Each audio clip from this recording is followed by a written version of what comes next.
The first time I visited Petra, I inadvertently woke a Bedouin wrapped in a blanket as he slept beneath the stars on a natural terrace. He offered to be my guide to the old city. That very evening, he invited me to meet his tribe, known as the Bidul. Since then, I have returned every year. With them on foot or riding a donkey, I have explored the steep trails beneath the mountains. Thanks to them, I have discovered the silent sculptures in the cliff faces. I have shared their seasons, their homes, and their desert. These nomadic seasons, these houses hewn from the rock, this desert where time and space are as one. I had always believed that Petra was an abandoned city. The Bidul told me that they all lived in these caves until they were hounded out just 30 years ago.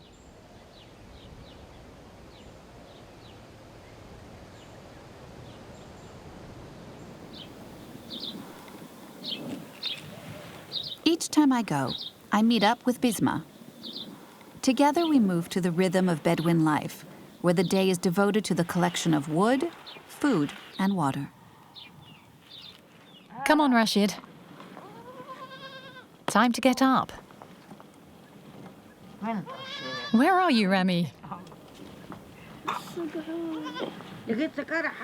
She put the rice and sugar in the new larder.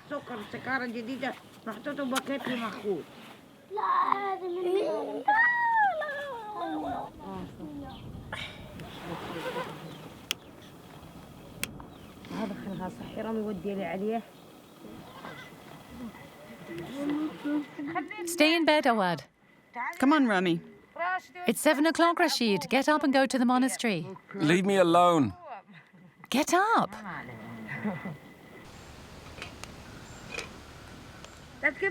Don't you spill that water, young man. I'm not going to spill the water. Why are you washing your feet here and not at the well?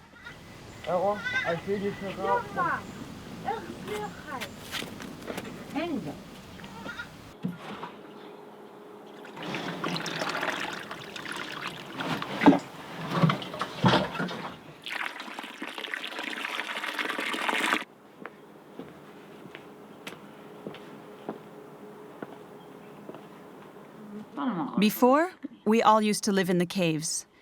We used to fetch wood, fetch water with our sheep. Everyone came together, and we had evening gatherings. It was much better than it is now. We used donkeys to bring the water. We used to go and fetch wood. We used to weave, cook on a wood fire. We washed. Our life was better. Then they were driven out of Petra, all of them. Everyone was driven out of the caves. And they left, and they got nothing in return. No land, nothing. Now they're trapped, packed in like sardines.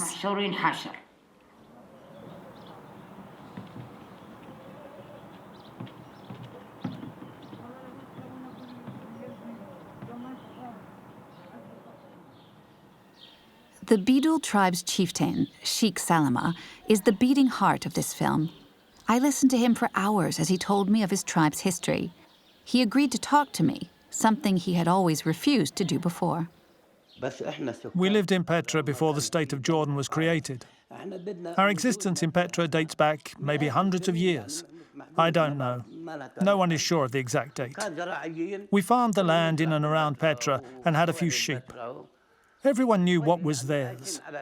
If someone tried to steal someone else's property, they'd get shot. It was all done amicably. This is mine, that's yours.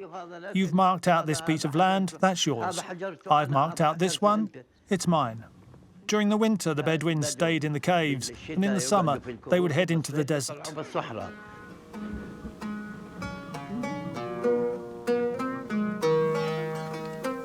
The sheikh told me that Petra was perfectly suited to their semi-nomadic lifestyle, and that the Bidul would supplement their income by offering lodgings to passing tourists.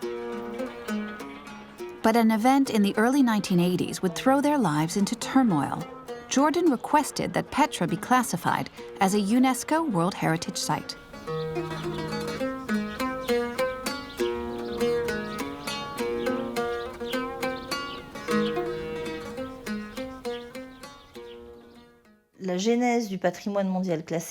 World Heritage Classification has its roots in the 1972 Convention concerning the protection of the world cultural and natural heritage, which was adopted by UNESCO's member states as an international standard, allowing them to protect sites considered to be of value for humanity as a whole.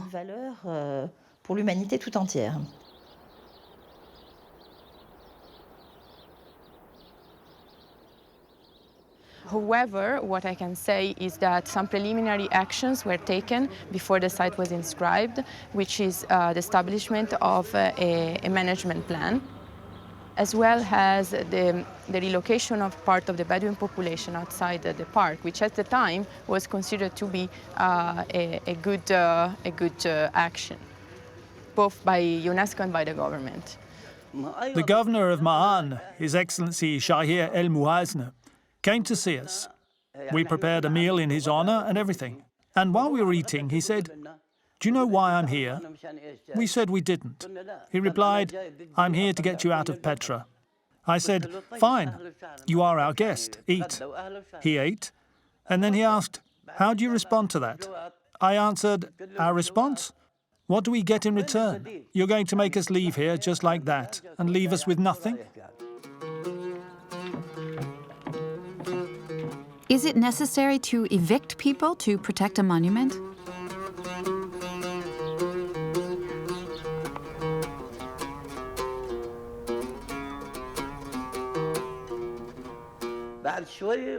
Soon afterwards, he came back to tell us that the state was going to build homes for the Bidul people. Where? That remained to be seen. The entire Bidul tribe agreed to this as long as the homes were built around Petra. Sayun was chosen, as it is close to Petra and it would be easy to come and go.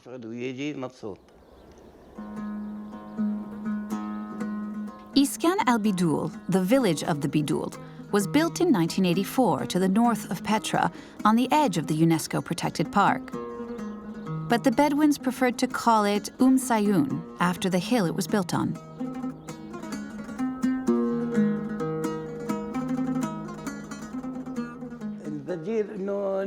Our compensation was to be to live in Sayun and that all our demands would be met. Those who owned sheep, camels or horses would have shelter for their animals. And every child, on reaching adulthood, would be given a 500 square metre parcel of land where they could build and prosper a little.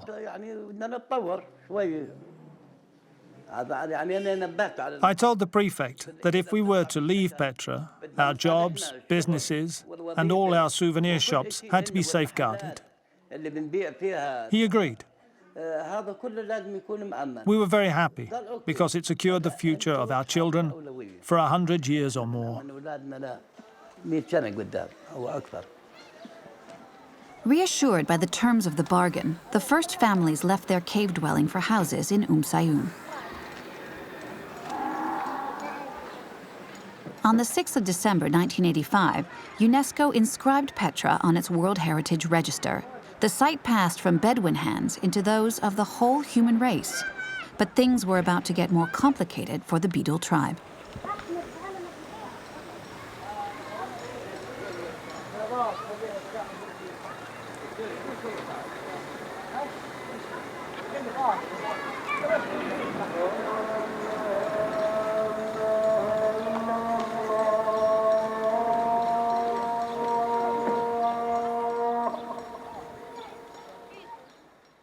They took our land, but we got nothing in return. They took our caves, but they only ever built the first batch of houses. For this reason, Salman still lives in Petra's caves. He's never far away, but it sometimes takes me several days to find him. I ask his cousins, his neighbors. I finally found him by the spring with his wife and 5 children.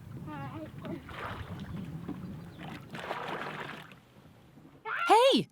Can we work here? Mum will be here soon.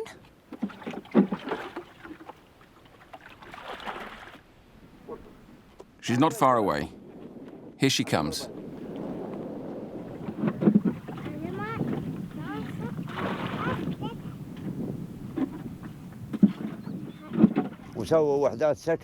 Some homes were built, but not enough for all the Bidul. Some of them were given houses, while others got nothing. The ones who ended up with nothing stayed in Petra's caves. I stayed in Petra because I had no home, nowhere to live. They don't want to give me a roof over my head, nor any land to build a house on. So what am I supposed to do with my children? Where can I take them without anywhere to live?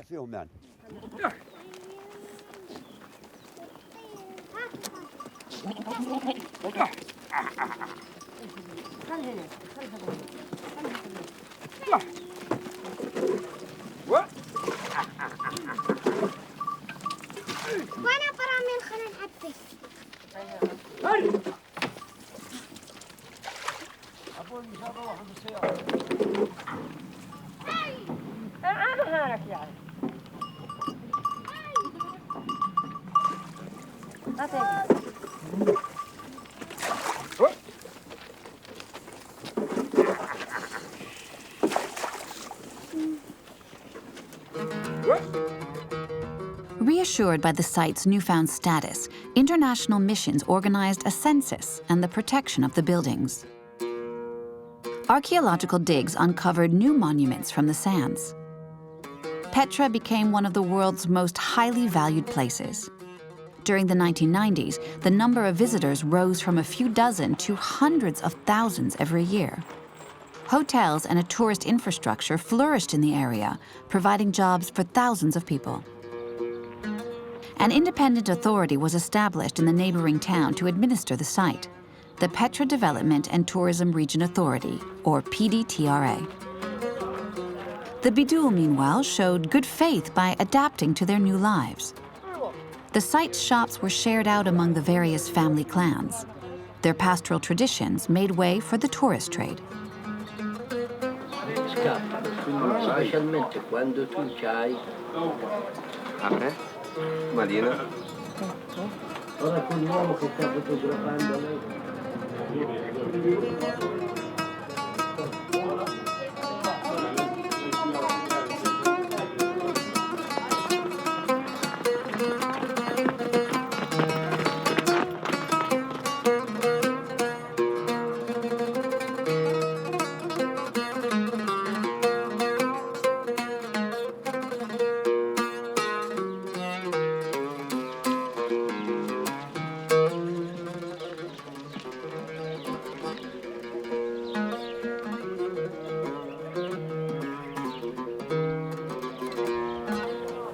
This small shop at the heart of Petra belongs to Ismail and his family.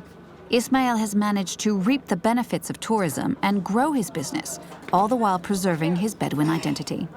These shops, we have them from my grandfather, from my father, and now we have them. People of the village, the leaders, they have talking with the Ministry of Tourism to share the business, like each 10 families, 9 families together, and make them nice. And it was the agreement with them to have like a big space to cover, because these shops, they're going to cover like 10 families, 9 families.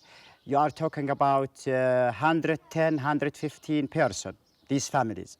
It's like a sureties together. In the beginning with this project we are so happy for that, because we're going to show people we have very nice things. Have a good day. Bye-bye. We hope you are enjoy it. All the best. Bye-bye.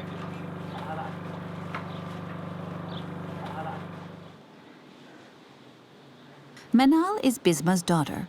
She lives in the village, but she often spends the night with her mother in the cave. I met her on the road that leads from the Bidul village to Petra. We had a chat, and she invited me to take tea in her shop. Nowadays, I call her Ukti, Arabic for my sister. I love her freedom, her sense of humor, and her boldness.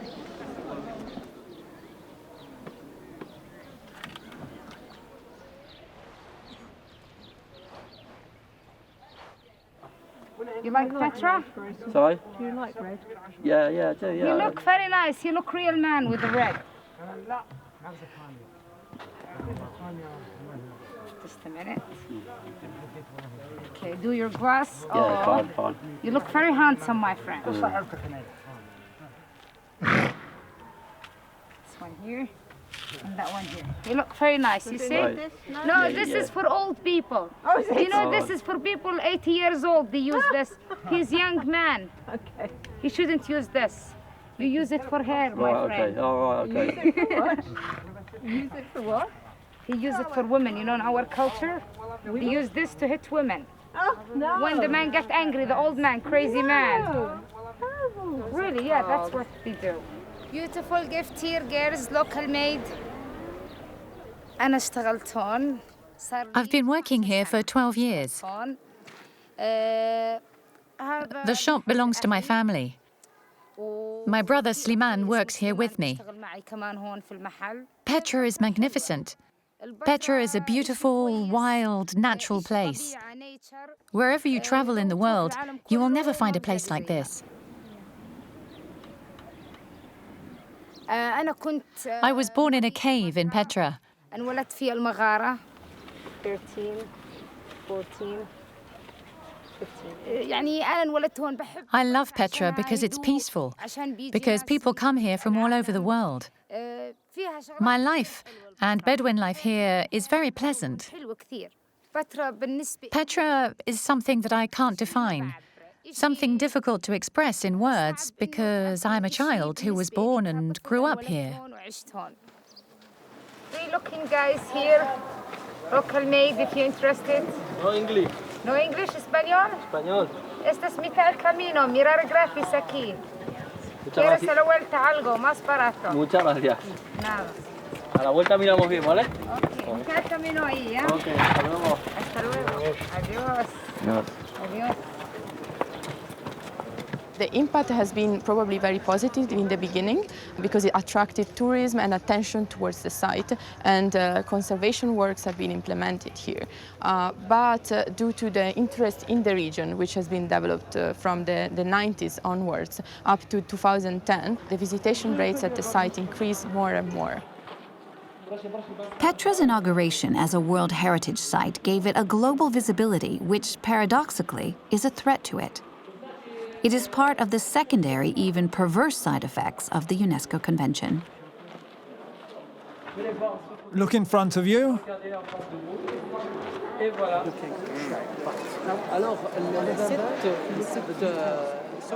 The monument that you see was carved between the 1st century BC and the 1st century AD.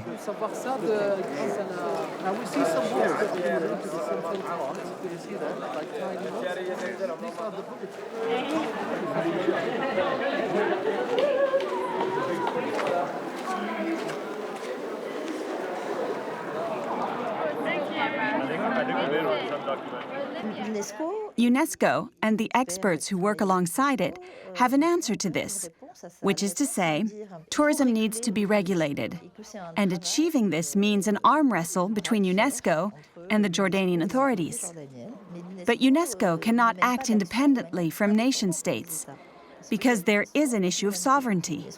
UNESCO does not overrule the state, and it is not in a position to be at loggerheads with the state's leaders.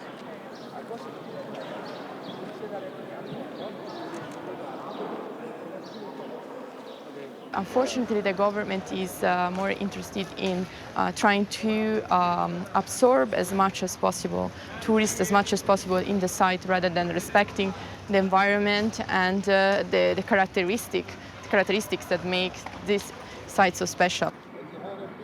Hoping to get his point of view, I contacted the director of the PDTRA. He agreed to meet me, but never actually made it happen.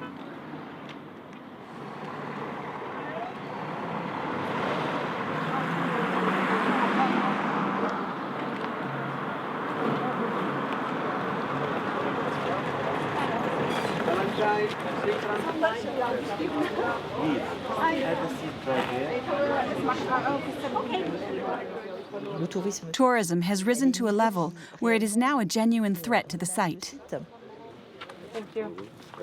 Petra partly welcomes a blend of cultural tourism and mass package tourism. A lot of people come to Petra and pay it no more mind than they do to their cruise across the sea. They come and spend a couple of hours here on their way from Aqaba because it's a stop-off on their cruise. So it's really consumer tourism, which shows no interest in the site itself or in its historical context. None. Okay, at the count of 3. 1, 2, 3, open your eyes. Perfect timing to arrive here.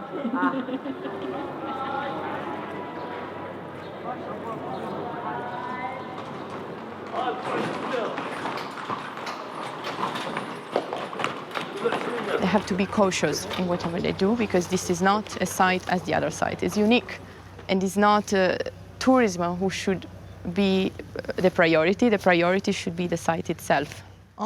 At the same time, it is obviously very difficult for countries who are seeking an influx of foreign currency because they do not have prosperous economies to suggest to those countries that they limit the number of visitors they allow to come to these incredible sites.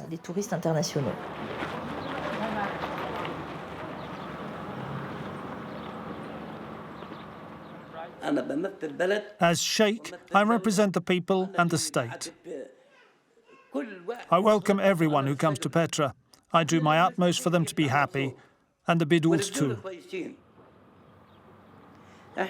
We treat the tourists as if they were our friends.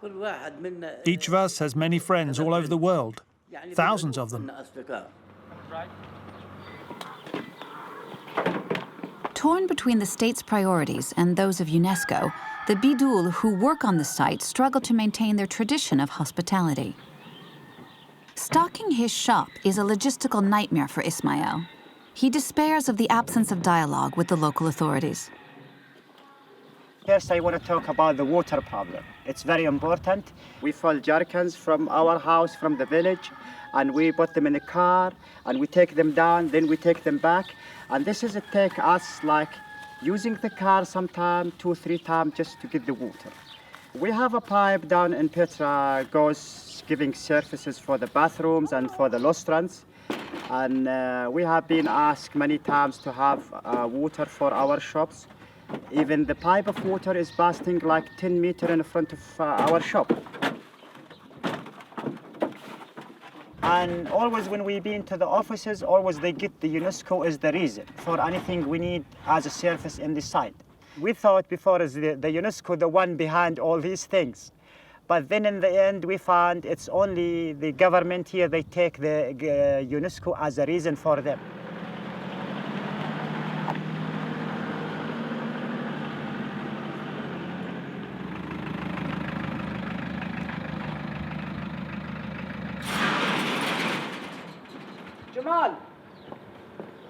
Jamal! I'm getting off here. Who's with you?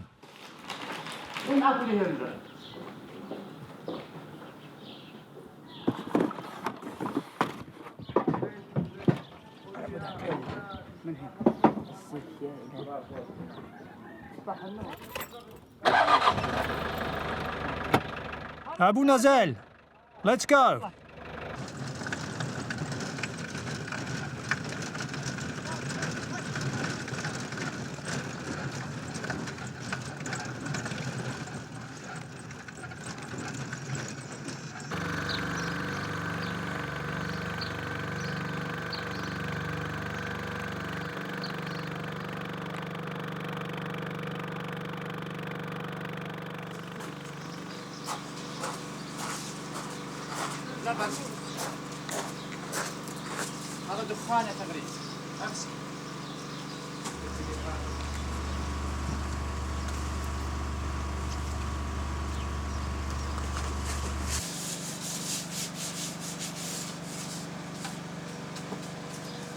We are using the generator, we are bothering the tourists, and this is actually one of the things we don't like inside the area. Each shop, they have a very huge, big generator, and this is sometimes when you enter the Sikh or the treasury, you don't find the silent. As a tourist, you come, you want a place silent, quiet, nice. And really, we have no other solution only to use the generator, you know? They should have all these things fixed. I am not understand how they don't care about the site, because the service I give in my shop, this is not gives to myself or to my family. This is also gives for the help of the tourism and also the country. And in this way, if we need a big number of tourists, first we have to look to the surfaces.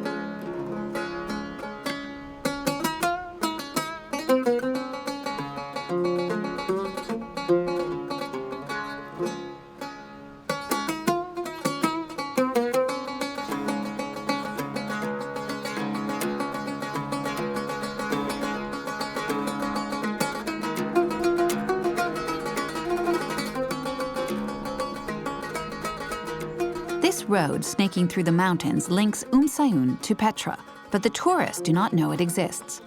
It is only used by the Bedouins heading to and from the site. I have often set off on foot and arrived on the back of a donkey or a camel with Ahmed, Sliman Fatma, or Abdallah. This road is above all a place to meet, banter, and have a laugh.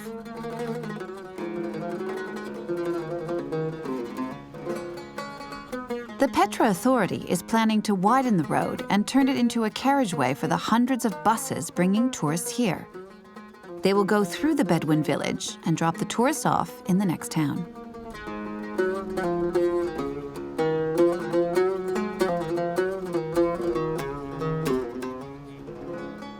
Some Bidul are immune to tourism's ample charms, like Saad and his family. They moved away from the tourist area with their herd and feel quite isolated up here in the mountains. In order to find them, I have to follow a track for several kilometers. Once I get close, the goats' bells lead me to them.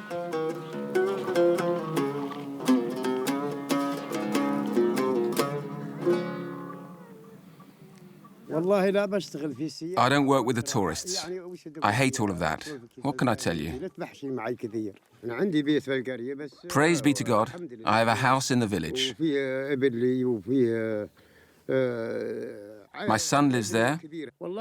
I have 30 or 40 goats and a lovely old wife who's about 70 years old.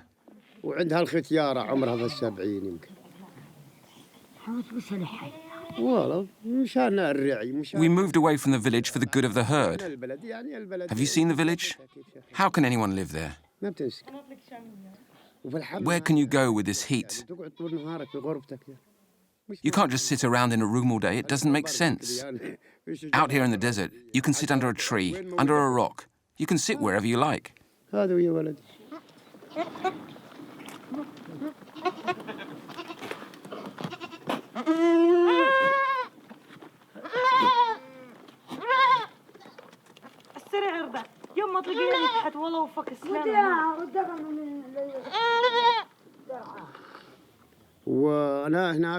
And from my house over there, I can't see my goats. I don't feel comfortable at all when I can't see my land or my crops and my herd around me. If I can't see all that, I don't feel right. I'm not happy. I can't relax. I don't like it. I swear there's no room in those places. I tell you honestly, you couldn't even raise a chicken in there. As you've seen, you take one step and you're in the street, in the middle of the road. If a child goes out, it could be dangerous. There's a main road on that side. The house is built between two streets. Since 1951, I've spent my life outdoors, just like all Bedouin nomads. We travel, we move around. I go wherever I like, but my house is here forever.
The Bedouins, we have the freedom life. That means nobody can control us, our life. Like a bird who can goes to any place he wants. We move in the desert, we go to any place. We have the freedom. And this is a kind of Bedouin's life. If you go like to the desert, you find people with camels. You go to the mountains, you find people with a goat. Like sometimes I have my goat when I have nothing to do here. I can take my goats to the mountain, to the spring. I find it fun. That's mean I love my culture. I love the Bedouins because we have this culture, and I will keep this culture not for me, for my generation, and for the other. And we hope not our culture change because we are mixed with the tourist and the culture. But I think everybody they understand this.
At the end of the day, the tourists happily return to their hotels. This is time for the Bidul to reclaim Petra.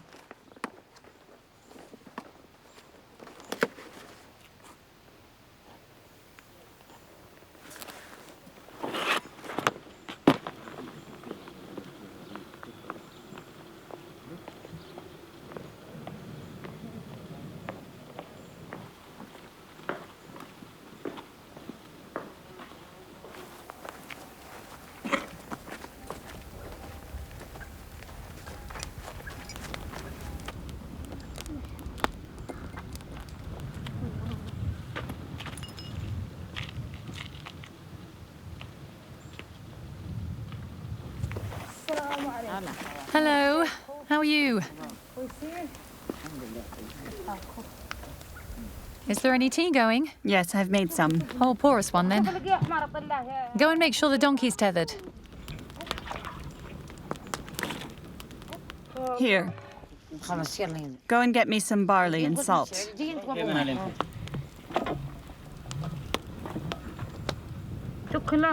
I'll give this to the sheep, Mum. My mother was born in Petra.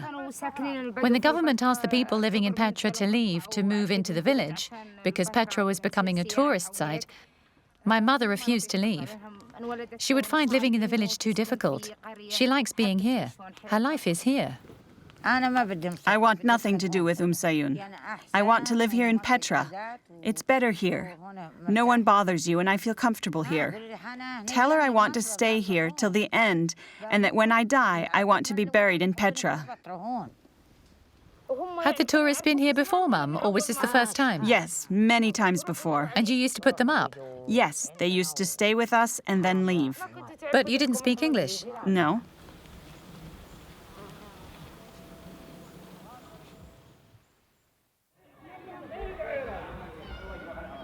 I prefer my life in Petra since when we lived there. Really, it's very hard life, but I like it because this village is not my style of life. Even we have the power, we have the TV, satellites, these things. These things is not important and it's not from my life.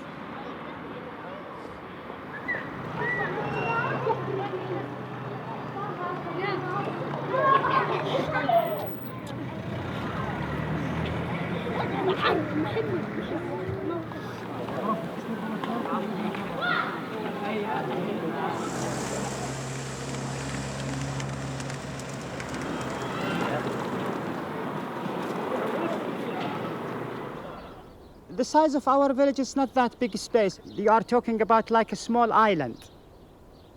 There is no space. You see, from the west is mountain. From the south is Petra. From the north, from the east also is a mountain. We have only the north direction. This is the land they promised us to give it us for in 1983. But we have like 2-3 kilometers the south of the village here. This is the one they promised us to give like land for the people, but we don't have it. I mean, we still not have it. The village limits confine the Bidul to 900 meters by 300 meters of land. In order to house their children and grandchildren, they have only one solution: to build extra floors on the houses. Sayun is growing taller.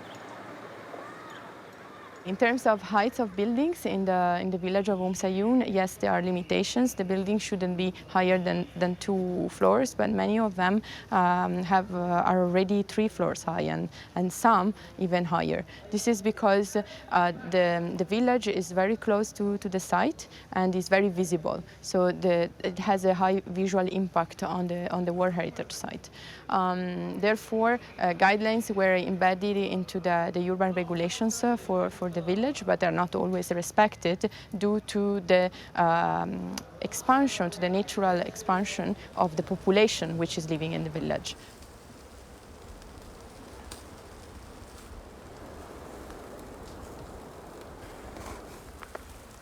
This is for Mum. Where is she? Over there. Where is your mum? We want your mum to come here. We don't want her cheese, we want her.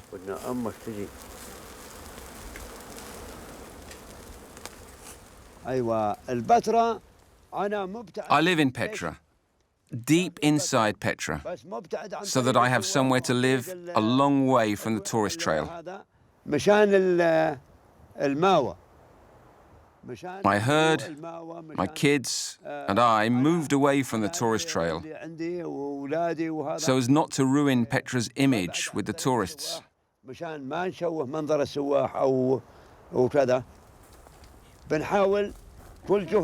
We made an effort because we are loyal, but no one has helped us. We try to do things so that the tourists are pleased with us and leave here happy. We respect the tourists because, thanks to them, we can cater for our children's needs. And we don't want to give the state an excuse to evict us. But the state doesn't respect us. It doesn't even see us. The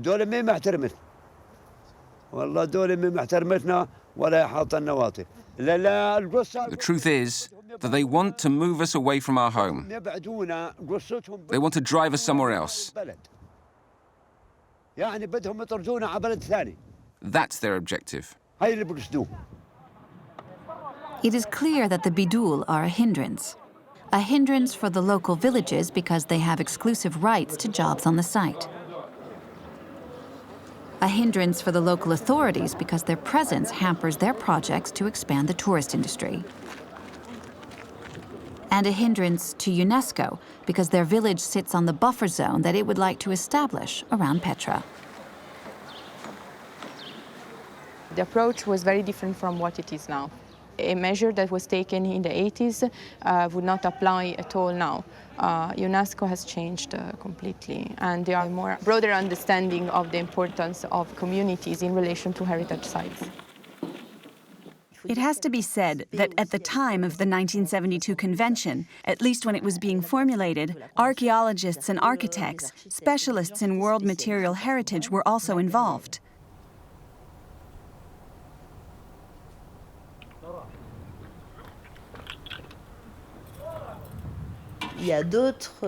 Other opinions were expressed by people who were more concerned with human cultures, ethnologists, anthropologists, and intellectuals who said it's not just about heritage, it's also about popular culture.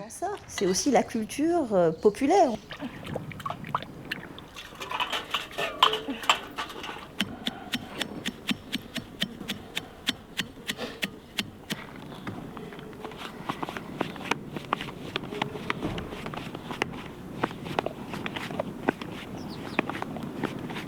When we talk about Petra, we don't talk only about the Nabatean system or the architecture of the tombs in the site, but we talk also about the living population who is here and is an integral part of the site itself.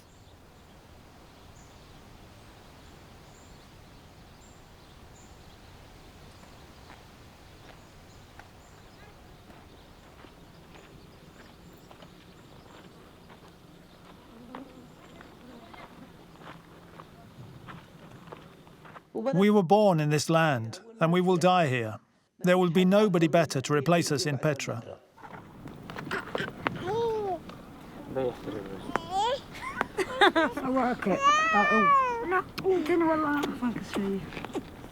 The smoke's blowing this way.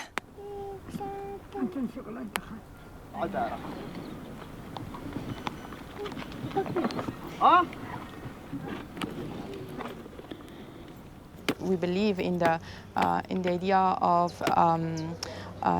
the communities to be an added value for a heritage site.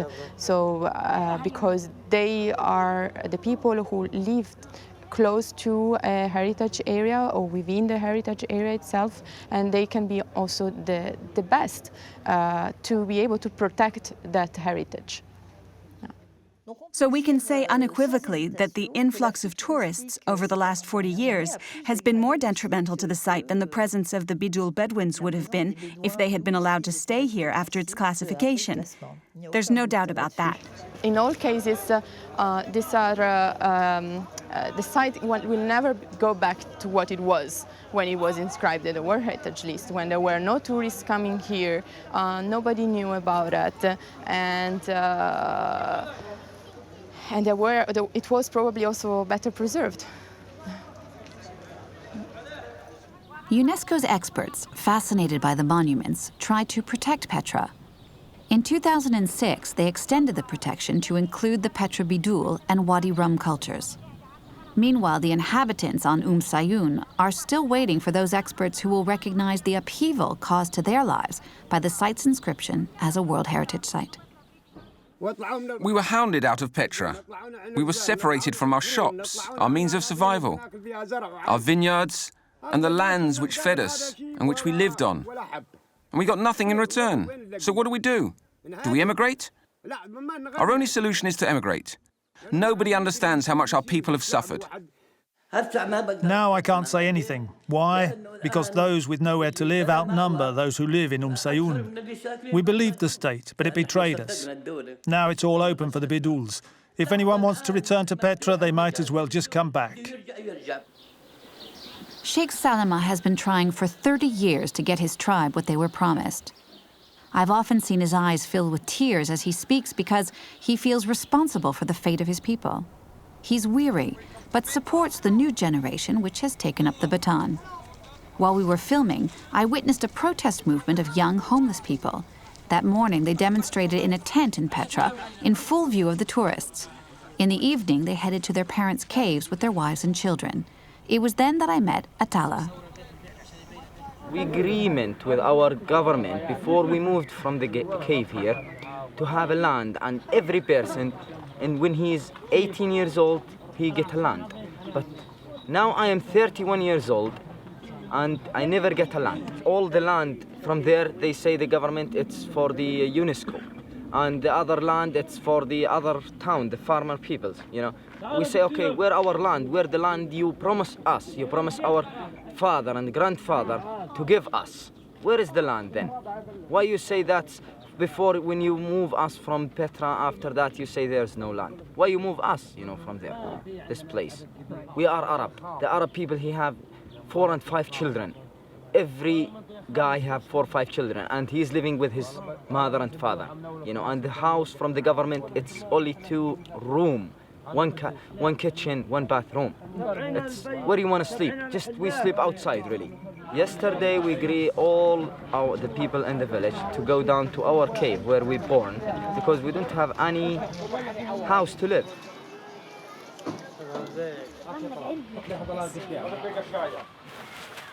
لا هذا قدام يا ولد قدام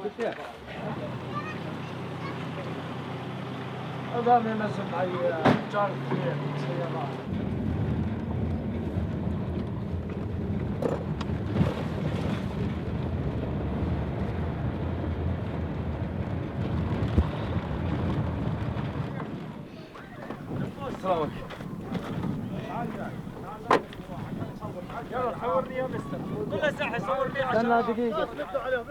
This my cave where I born, and this all of it's for my family. This one, and we have the system up there for the water to bring the waters, and we have the toilets. It's down just here. And now I'm coming back with my children, even with my brother, who we used to live together in one house. Very good.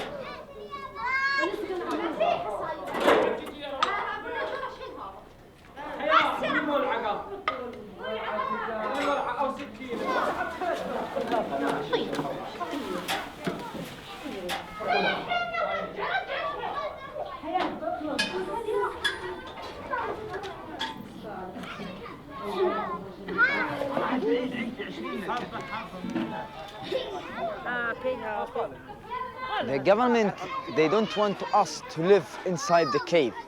In Petra here, in this area, it's protecting area. But okay, we agree with them. This is area for tourist protecting area, but it's where the place we born, where we lived, and it's our land, our grandfather lands. They give us the village there, a small village with just 200 house. It's not enough. We want the land to build the house. We don't want them to build for us the house. They want them just only to give the land and we make the house.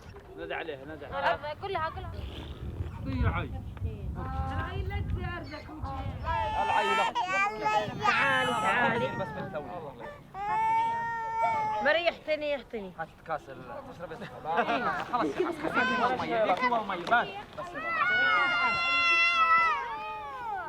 خلينا نجيب تليفوني هاك اصبع اعطيها تليفوني هاي اعطيها التليفون هذيك قعدت عندي لا لا هنقول له بس بتقطع عنها هاتي التليفون والله ماني ميقن وهي بس نزلت. Alongside these men and their families, I experienced their joy at being able to return to Petra and their hope of getting some land. Fearing the tourists would see the situation getting out of hand, the authorities promised to find a solution within a month. The following week, all of the families headed back to the village. I wanted to believe as much as they did. Unfortunately, nothing had changed.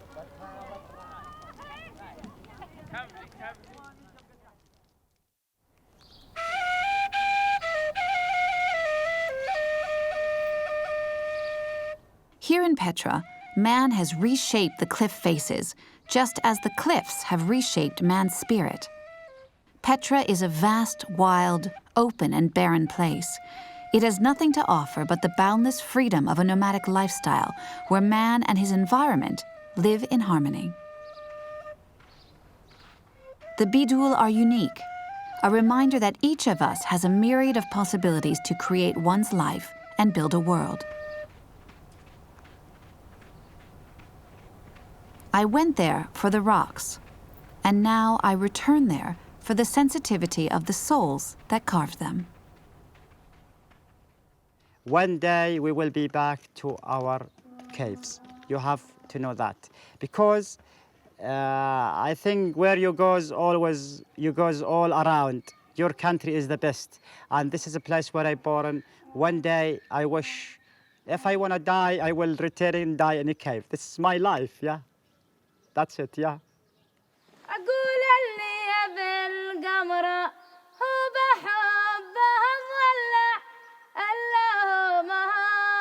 يطلع والله ما تنزل له اللهم ما يطلع والله ما تنزل له لا لا للضايقونه حب للضايقونه لا لا يا الخزرانه في الهوى ميلوكي